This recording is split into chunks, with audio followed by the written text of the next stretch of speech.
Fue un aprender día a día a vestirnos, era aprender a usar los elementos de protección personal, nos pasaban videitos, nos pasábamos el día mirando esos videitos para ver si sabíamos vestirnos, si sabíamos desvestirnos. El estrés que nos generaba esa situación de tener que vestirnos y después desvestirnos y a ver si lo habíamos hecho bien, si no nos habíamos tocado la cara.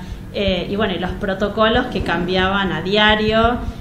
Cada 2 o 3 días nos mandaban en un grupo que nosotros tenemos con los médicos de la guardia. Llegó la nueva definición de casos, chicos, cambió los países al principio que la gente venía, primero eran toda la parte de Europa y después se agregó Latinoamérica, entonces era ver qué países venía la gente y parecía mentira, pero sí, en San Francisco la cantidad de gente que había en el exterior en ese momento cuando arrancó la pandemia y nos decían quedan todavía 800 pacientes por llegar, decíamos 800.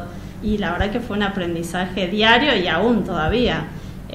Ahora estamos más relajados, pero el aprendizaje sigue siendo diario con respecto al coronavirus porque siempre aparece algo nuevo, alguna manifestación nueva, así que fue un año difícil. Es como una incertidumbre total, fue salir de la zona de confort, fue de repente el mundo cambió de un momento para el otro y fue tratar de acomodarse en esa nueva situación.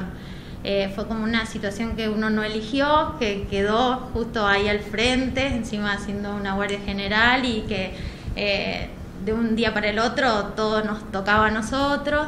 Al principio no es que estábamos esperando algo que no sabíamos cómo se iba a desencadenar, fue tratar de irse preparando y además de poner el cuerpo y todo, temer por su grupo más cercano, por su familia, por sus padres. Entonces sí, la verdad que fue al principio una situación de mucha crisis.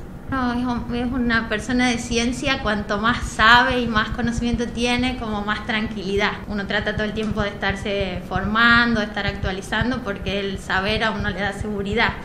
Y esta situación nos puso en blanco. Esa incertidumbre de saber que uno tenía que ponerse al frente y de no estar muy tranquilo de qué se estaba haciendo. No sé si es miedo, pero es demasiada ansiedad.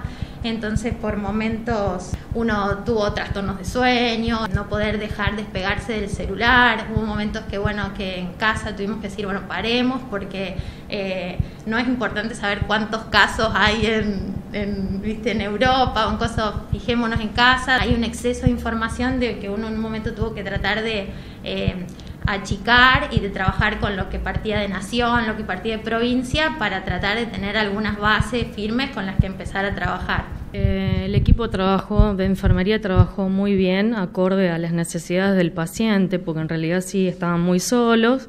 Era seguir el día a día, como decían las doctoras, para poder brindarles mejor atención. Nos costó bastante porque era todo nuevo y llevar a cabo esta lucha que es un día a día, porque todavía hay cosas que hay que terminar de resolver. El paciente se aferraba mucho a nosotros y era la necesidad en ese momento del paciente.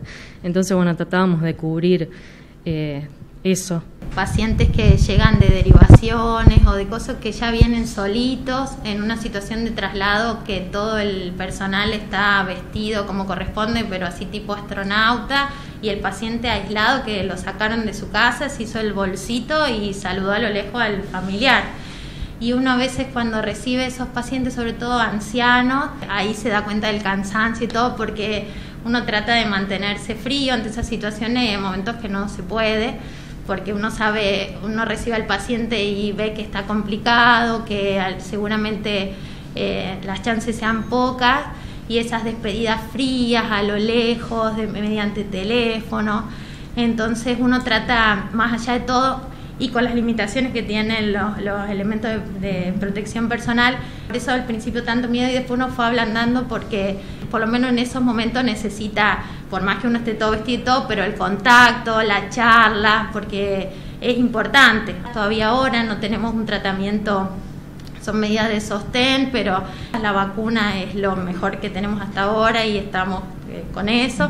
Cuando la cosa se complica y y uno trata siempre de la calidad humana, tratar de mantener. A veces vienen con algún familiar, el familiar queda afuera y vos tenés que salir y decirle, mira, tu hijo va a quedar internado porque la radiografía no está bien, porque satura bajo, porque hay condiciones que hay que internarlo, y esa despedida que vos decís, vos ves que cruzan la puerta y vos decís ojalá vuelva a salir bien y que se puedan volver a reencontrar, porque la verdad que eso era lo que por lo menos a mí más me afectaba. Y al principio los pacientes eran más personalizados, era menos la cantidad de pacientes internados, entonces vos sabías, yo interné tal, y cuando vos a veces en el grupo de WhatsApp veías el pronóstico que estaba mal, y vos decías, ay, pero ¿cómo? Si yo lo interné no estaba tan mal, ¿y por qué tan rápido se puso mal?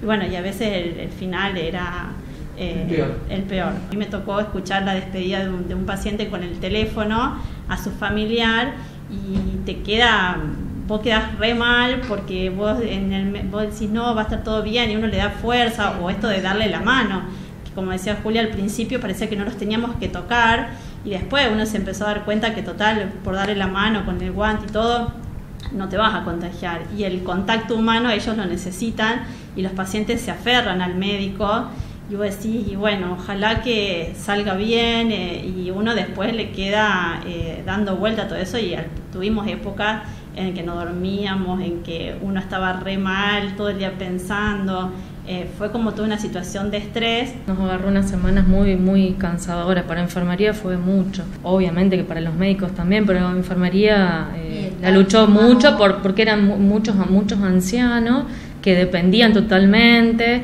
había que darles de comer y bueno, todas las atenciones necesarias, y bueno, para nosotros también es, como dicen los doctores, una carga emocional que uno trata de contenerla, pero que en algún momento la expresás porque es así, seguimos en la lucha. Agradezco a mi familia porque la verdad que mi marido me reayudó, siempre fue como, bueno, si nos enfermamos, te enfermás y nos enfermamos, listo, o sea, cero estrés, como que siempre lo tomamos así. Con los chicos la verdad que nunca hablamos demasiado al frente de ellos de la enfermedad, tratábamos de no mirar mucha tele, ya que estaban encerrados y no podían salir, que por lo menos no estén con esa angustia de que uno va, trabajas en salud, te podés contagiar, siempre como que ese tema tratamos de relajarnos y que ellos no sepan mucho. En cuanto a la escuela y todo, fue un año arduo, largo, se hizo cuesta arriba porque ellos ya estaban cansados, nosotros estábamos cansados. Uno trataba de cuando estaba en casa, listo, o sea, centrarte, estoy en mi casa, listo, me olvido del resto y ponerte a hacer los deberes, hacer las cosas de la casa. No podías tener empleada para limpiar, entonces cosas que uno habitualmente tenés como más controlado toda la situación. Y de pronto se juntó todo, hubo crisis porque decís, no doy más, que tengo que hacer las cosas de la escuela, que limpiar la casa, que hacer la comida. Pero bueno, siempre entre todos lo fuimos solucionando y lo fuimos remando, y uno siempre trató de salir adelante. Ahí con mi mamá, más que ella por ahí no entendía mucho, me decía no vayas a trabajar a ese lugar, mucha angustia por miedo si me pasaba algo. Yo la hablaba y la tranquilizaba y entre todos salimos adelante.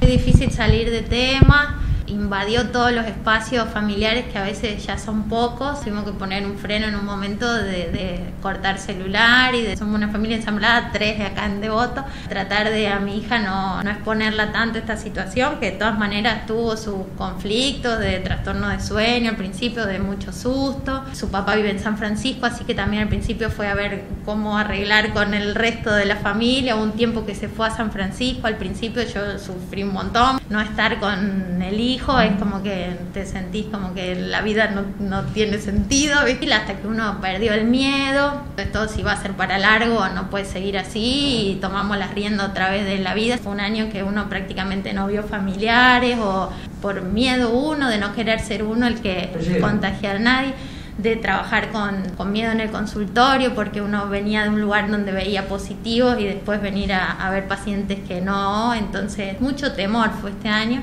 Y los hijos yo creo que se fueron acomodando, la escuela uno a lo mejor era el momento de hacer algo juntas y bueno, fue más fácil, pero a veces fueron ayudando los abuelos a distancia, bueno, lo de la limpieza, lo de la cocina, uno se fue acomodando, la pareja también ayuda mucho. Este año fue difícil para todos. Para todas las mujeres que trabajan les pasó lo mismo. Con los hijos, bueno, mucho apoyo familiar porque esto fue algo diferente en todas las épocas que estuvimos viviendo. Mucho miedo yo por mis padres, porque bueno, era como que yo me iba a sentir culpable si llegaba a contagiar a alguno. Entonces bueno, depende de las semanas de trabajo, por ahí cuando estaban muy amantados los casos, yo me aislaba un poquito de ellos. Con los chicos, no, bien, siempre hablé con la verdad, yo siempre les decía que bueno, que yo salía de la casa a trabajar y yo no sabía si iba a volver bien o cómo volvía. Entonces, bueno, siempre teniendo los cuidados, lógicamente, recalcándoles eso. Siempre tuve el apoyo de ellos, pero con miedo, porque, bueno, uno como que se siente con culpa. Ya estamos vacunados y, bueno, y con los chicos también, en la escuela, bueno, Nadia, ella re bien, pues se manejó bastante bien con las clases virtuales y todo eso, así que... Este año, si bien estamos más aliviados con el tema de la vacuna y todo, y empezamos como en una nueva normalidad, todavía no estamos a lo que éramos antes. Entonces, esto de como que te termina desgastando y es el no saber cuándo es... Yo creo que ahora quizá hay que tenerle más respeto que antes, que tenemos la posibilidad de que están las cosas más liberadas, de que uno está haciendo dentro de la posibilidad de una vida más normal, pero no pensar que la situación ya está resuelta o controlada. Lógico. No relajar porque no es una situación que pasó.